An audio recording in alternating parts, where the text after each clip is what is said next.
দোয়া মোনাজাত ও ফিতা কেটে নানা রকম খেলাধুলার সামগ্রী নিয়ে ঢাকার নবাবগঞ্জের বান্দুরায় শুভ উদ্বোধন হয়ে গেল ডিএন স্পোর্টস জোনের। মঙ্গলবার বিকেলে বান্দুরা বাজারের একে টাওয়ারের নিচতলায় এই স্পোর্টস শপটির উদ্বোধন করা হয়। এ সময় উপস্থিত ছিলেন নবাবগঞ্জ উপজেলা বিএনপির তথ্য ও গবেষণা বিষয়ক সম্পাদক মোহাম্মদ রুবেল তালুকদার, ঢাকা জেলা দক্ষিণ ছাত্রদলের সাধারণ সম্পাদক শফিকুল ইসলাম নীরব, সিনিয়র সহসভাপতি Mohammad Habibur Rahman Thandu, south east bank Bandura বাজার শাখার ম্যানেজার গুলজার হোসেন সহ আরও অনেকেই।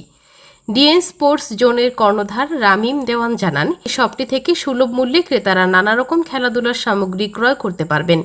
এছাড়াও রয়েছে যে কোনো ডিজাইনের জার্সি নাম, নম্বর ও লোগো সহ প্রিন্ট করার সুবিধা। উদ্বোধন উপলক্ষে সকল পণ্যে রয়েছে বিশেষ মূল্য ছাড়। আসসালামু আলাইকুম। সবাই আমার মামার দোকান থেকে জার্সি আর ঘড়ি আর বল কিনবেন।